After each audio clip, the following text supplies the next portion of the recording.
This is the final bend on today's stage of the Tour de France as the riders climb up to a new finish at Isola 2000. Fittingly enough, it's named after Miguel Indurain, a clear leader of this race and the winner of the Tour de France for the past 2 years. In fact, every hairpinning climb up here today is named after a famous Tour winner. This, without doubt, is one of the cruelest days ever in the Tour de France in the Alps. They not only come up here to Isola 2000 to the finish, but out on the course they top the Col de la Bonette, the highest road in Europe at over 2,800 metres, and that is a climb of 24 kilometres. You know, one must ask the question, just how does the human body endure such punishment?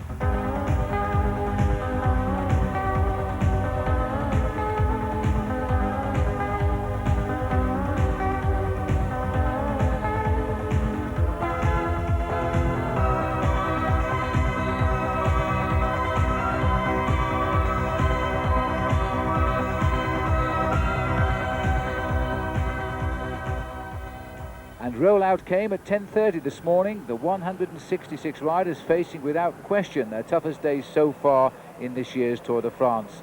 The route 180 kilometres, beginning with the climb of the Col d'Isola, taking them up to 2,360 metres. Downhill to the base of the Col de Var, and then they face the climb of the highest pass in Europe, the Col de la Bonette in the Restafond, taking them up to 2,802 metres. A long way down follows before they begin the final climb of the day to Isola 2000, and that, as the name suggests, rests at 2,000 metres. The racing conditions today will be extremely variable for the riders, with temperatures of around 25 degrees Celsius in the valleys and 8 to 10 degrees Celsius over the top of the mountains.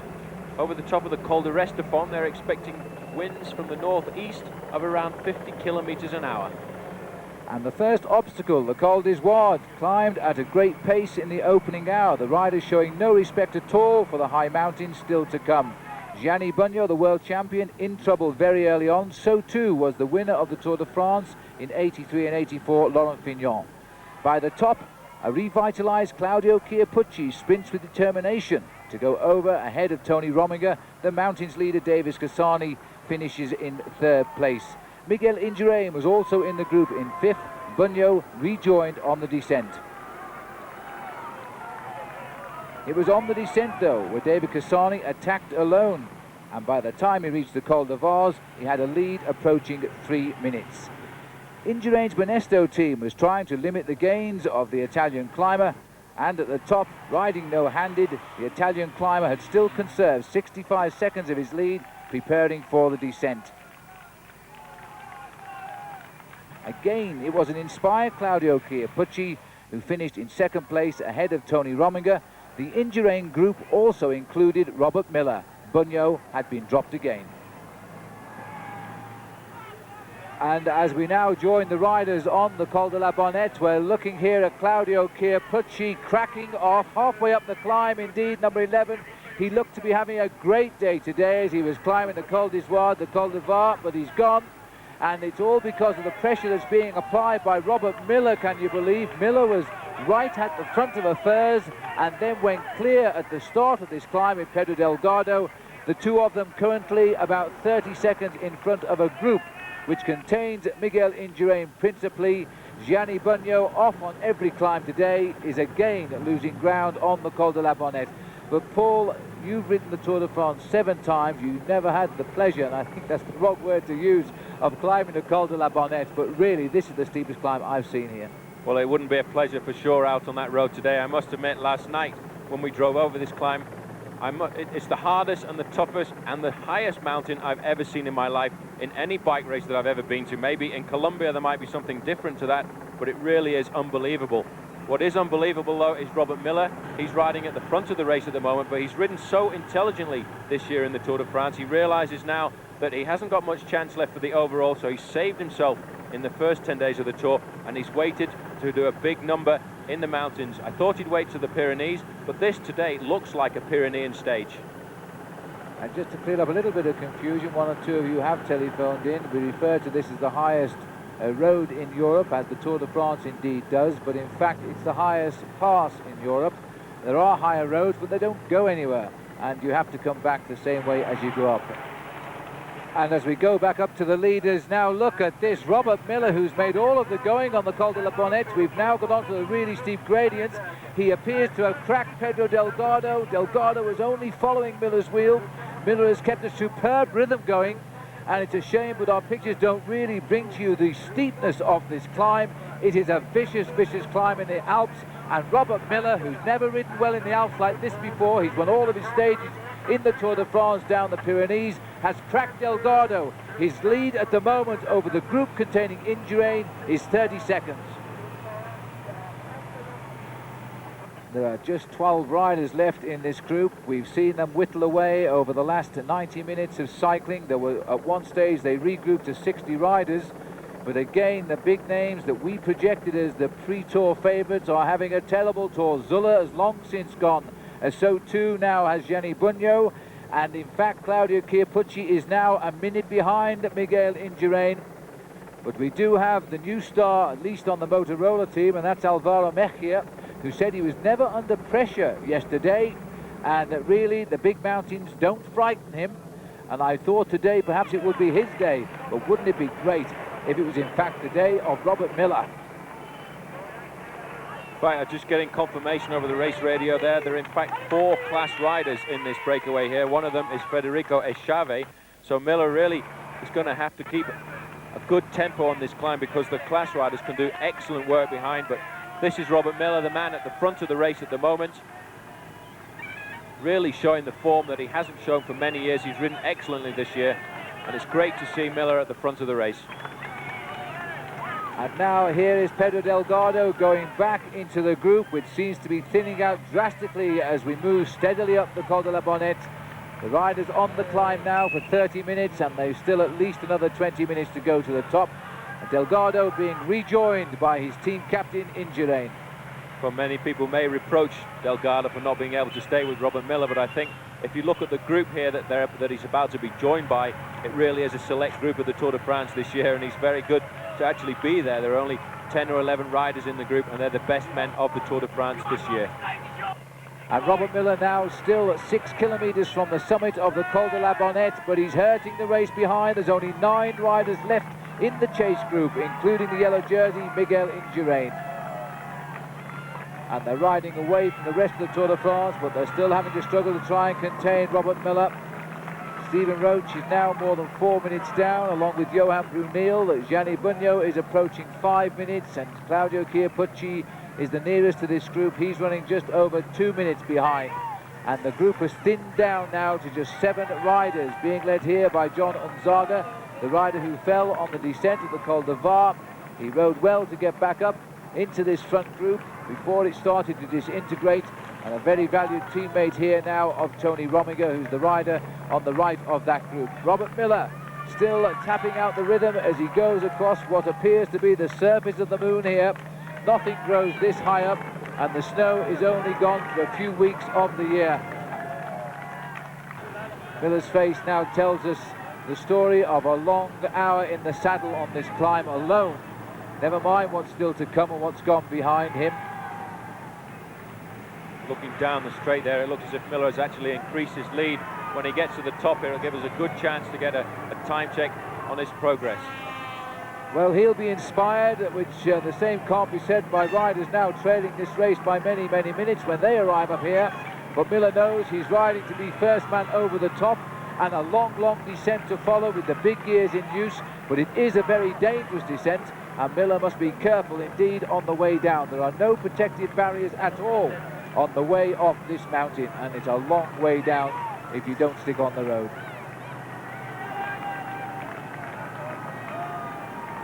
The last few metres to the summit for Robert Miller, who in the past has won stages in the Tour de France in the Pyrenees. He's known the disappointments too, but he wanted a great Tour de France this year. He came here for stage wins. He's making his bid now, but he's still a long way to go to hang on as he comes over the top of the Col de la Bonette.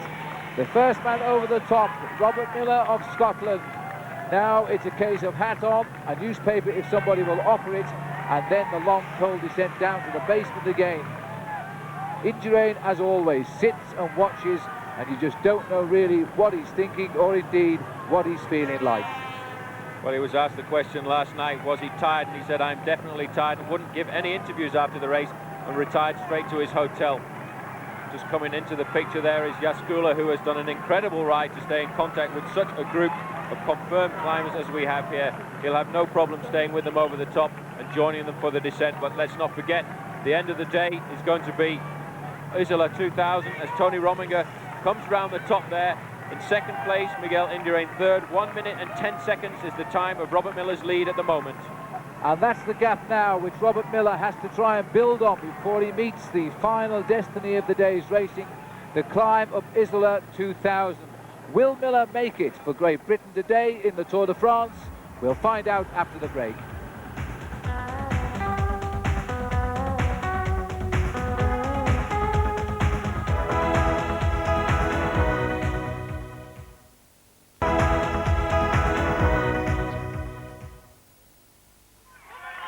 And welcome back, and Robert Miller now is just over 15 kilometres away from what would be a magnificent victory in the Tour de France today. And this is the chasing group. It's swelled considerably in the Valley Road since they've come down the Col de la Bonette, and in fact, surprisingly, Claudio Chiappucci, who came down there so quickly, has latched on to the tail end of this group. You can just see him there in the second of the two white jerseys sitting at the back of the group.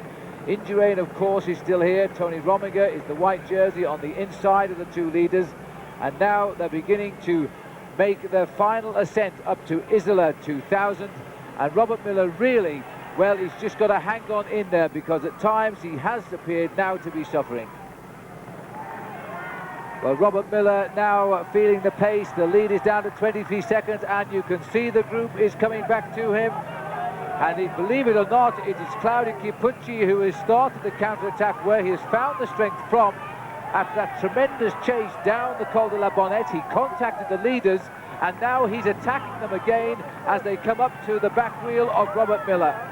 Well, that's a shame for Miller, but as they come onto the climb, the attacks were bound to come.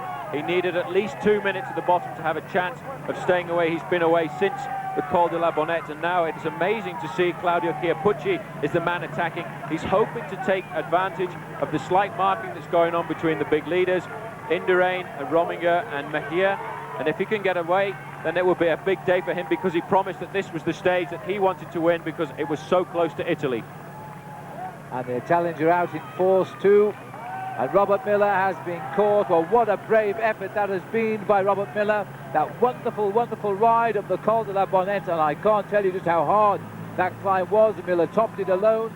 If there hadn't been quite so much Valley Road before the finish, Miller would have won that stage today. Now the chase group is also splintering.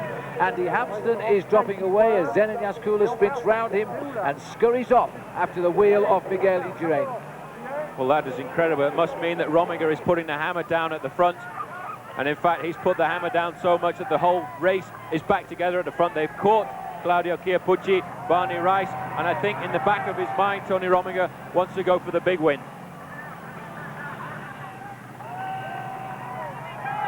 The cool poker face of Miguel Indurain just sits there, locks in on the rider in front of him, Tony Rominger, as it has been for much of the day. Little sly look over his shoulder there to see just who is hanging on to this express from Switzerland, who lives in Monaco. And now the brave Claudio, who has been attacking and then being dropped. It's now time for him to be dropped again, it appears, as this climb steepens dramatically. Miller's coming back. This is a 10 or 15 ride. seconds behind. It's unbelievable to know that Robert Miller, having been dropped at the bottom of the climb, can actually respond, recover, and it may well be in a short while Miller will come back into this group. Well, that is a superb chase by Robert Miller. He's now got them back in his sights. He's recovered. They caught him on the hop when they caught him on the climb lower down. He dropped away. He didn't panic. He kept his rhythm. He's recovered a little bit, and now he's taking advantage of the steady pace of this leading group, and he's coming back.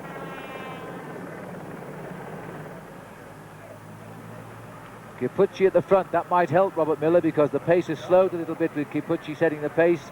Bjorn Ries there has fallen back. Jaskula, I think we can count out. He's just hanging on. If we're looking for the winner at the stage at the moment, it looks like the same three riders who came into Serre Chevalier yesterday, Indurain, Mejia or Rominger. 4 kilometres to go, and Miguel Indurain has taken control of this lead group now. He's forcing Tony Rominger to follow for the first time this day. And in fact, Claudio Chiappucci, stretching his back there, is now back up amongst the leaders. And look at this attack going up. Miller's going again. Where has he found the strength from today? Miller has gone again, and with tremendous speed. What an intelligent move by Miller there. He suffered a lot at the bottom of this climb. He got himself back into his rhythm. He never panicked at all. Came up to the group. He rested a little bit, waited for Miguel Indurain to take control. And you see Miguel Indurain, he just looked at Miller once, let him go because he's no danger to him overall. And he keeps to continue that nice little pace all the way up there. And this might be a good chance for Miller. Well, the only riders who could react here now are the 3 riders in the middle. I don't think Jaskula's got it. Indurain has showed us he wants to keep his rhythm. Rominger is marking Indurain. Mecchia was the rider I thought might have had a go. And look at this, Rominger slipped in a new gear there now to increase his pedalling pace. And Miller is being pegged. Now, this is going to be a crucial kilometre. If Miller can make the 2 kilometre to go banner, then he has a real chance of success. The last 300 metres are downhill, and Robert, if I could tell you, I would. Well, the pressure's really on now. Indurain is taking the speed up a little bit more every time. You can see Jaskula at the back is waving the top half of his body around, but Miller is still in front, and as long as he can get to the top of that little descent down to the finish here, he's got a chance. It's coming down all the time. The Miller looks really tired at the moment, changing gear all the time, trying to find a comfortable gear to turn over in. Well, these last few kilometres now will not be for the nervous. Robert Miller is slowly, I think, being drawn back, though, to the steady tempo riding of the leader of the Tour de France, Miguel Indurain. He looks over his shoulder and he's thinking, they've got me again. Now, I don't know if he can find possibly the strength to come again. The riders often say in any big bike race, you can only attack twice, and if you fail, you're dead. And Robert has done that so far today. Well, it's 2 kilometres to go, and it's only about 2 seconds in it now, and Miller is about to get caught by the unbelievable effort by Miguel Indurain here. Indurain has just been so cool, and that's it. That's the end of that attack for Robert Miller. Will he have enough left to go again? I doubt it very much, but when you're going for the big win and you're 34 years old, it might be your last Tour de France, you can always find something more. Indurain is setting such a pace here. It's a wonder who will be the next to attack. Does Claudio Chiappucci have anything left? I'm not sure, but Zenon Jaskula is moving up just to try and keep in contention there, but somebody in the next 300 or 400 metres will try again. I feel sure it may well be the little Colombian Alvaro Mejia, but Indurain is definitely the master of this break now. And there's Zenon Jaskula has gone. He's gone on the outside to the crowd. He's sat in the back for miles and miles and miles. And they say, well, of all the men who's going to win, it's not going to be you, because Rominger's gone straight after him. And Rominger's caught him and dropped him. Indurain's after Rominger. These riders are racing themselves into destruction, I think, in this year's Tour de France. They will not give up. And we've still got the high climbs of the Pyrenees to follow in a few days. Rominger looks over his shoulder. He will see the sun reflecting off the yellow of Miguel Indurain, and he will not be thinking pleasant thoughts. And now you can see the crowd. And yes, maybe Isola 2000 will become the new shrine of cycling in the Alps to replace Alpe d'Huez. 400 metres to go, and when they get to the 300-metre mark, it will be right hands to the gear levers, top gear, and sprint for the line. There's only 2 left today. Mejia isn't here now, and Indurain isn't in the lead. He has the advantage in second place. Our camera looks down to the other riders, but they're out of it. Now, this is all it. We measure the crucial last couple of 100 metres, and Indurain goes on the inside, gets the inside now, 100 metres to go. The champion of the Tour de France takes on Tony Rominger, and he loses it. Rominger gets 2 out of 2 in the Alps. Rominger is the stage winner today, and he deserved that too. He rode so often on the front. 31.4 miles an hour was the average for the day. Claudio Chiappucci, brilliantly done, takes 3rd place. He was a rider we counted out at least 5 times today. He's dug so deep into his reserves, but Chiappucci gets that 3rd place on the day, and the day was even longer than yesterday. 5 hours and 41 minutes in the saddle. and the hero of the day for Britain and for everybody else who's been watching the coverage here in Europe, Robert Miller. What a superb ride today. The veteran of the Tour de France. He rode his first Tour in 1983. Denied a stage win, but will be remembered forever now for his great ride over that high pass of Europe, the Col de la Bonette. Only ever won before by Federico Baramontes, one of the finest climbers the Tour has ever known. And now Miller will go down in history alongside that famous man. But despite the great ride by Robert Miller, the man of the Alps these 2 days, Tony Rominger gets his second straight stage win. Third yesterday, second today, Miguel Indurain. That great Italian yo-yoed his way back into third place today, Claudio Chiappucci, and there in fifth was the Colombian Alvaro Mejia. Big names losing big time. Hamston losing over 3 minutes. Eric Breukink almost 10. Gianni Bugno, Stephen Roach and Zula finished together in a group almost 13 minutes behind. There was no doubt who our hero was. It was Robert Miller, and straight after the finish, Paul Sherwin was with him. Normally you don't ride so well in the Alps, and today it really looked like a Pyrenean stage, and it looked as if it was going to smile for you. No, normally I ride well about the 11th or 12th day, and this is the 11th day, so I thought I'd try today. You never know. Normally when you go away, when it's hard, the guys who are riding to win the race don't really chase you down, but they were fighting amongst themselves again, so it wasn't really the best time. But that was a superb move you made right at the end there. It looked as if you might just surprise him, but it was Indurain himself who put the hammer down to come back to you. Yeah, the opportunity was there, and I took it. I only needed 200 meters, and then I think they would have hesitated a little bit, but yeah, they ride behind, so you know there's no gifts in this race. The next couple of days you probably hide. Will we see you up again in the Pyrenees? I hope so. And Miguel Indurain proving as demonstrative in the Alps as he did in the time trial. He still leads this Tour by many minutes, and the riders who rode up the final climb are now cramming in the places just behind him. But it was devastation today in the Tour de France. Out of the race now is Laurent Fignon, who abandoned, and there were plenty of big names going with him. Eliminated from the race, the green jersey, Mario Cipollini. Also the man who wore the yellow jersey in the opening week, Wilfred Nellison.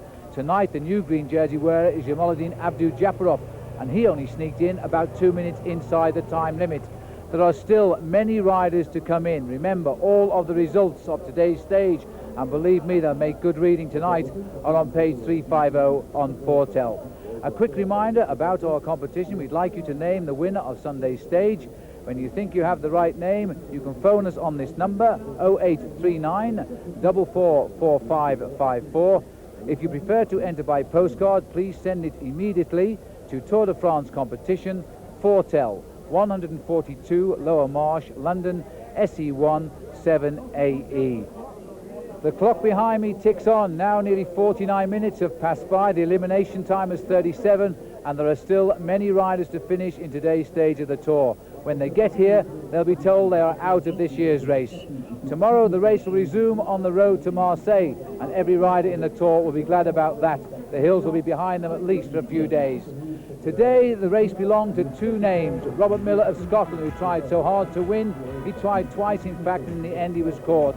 And by the line, it was Tony Rominger who scored his second stage win in the Alps in as many days. Until we meet again tomorrow on the route to Marseille, goodbye.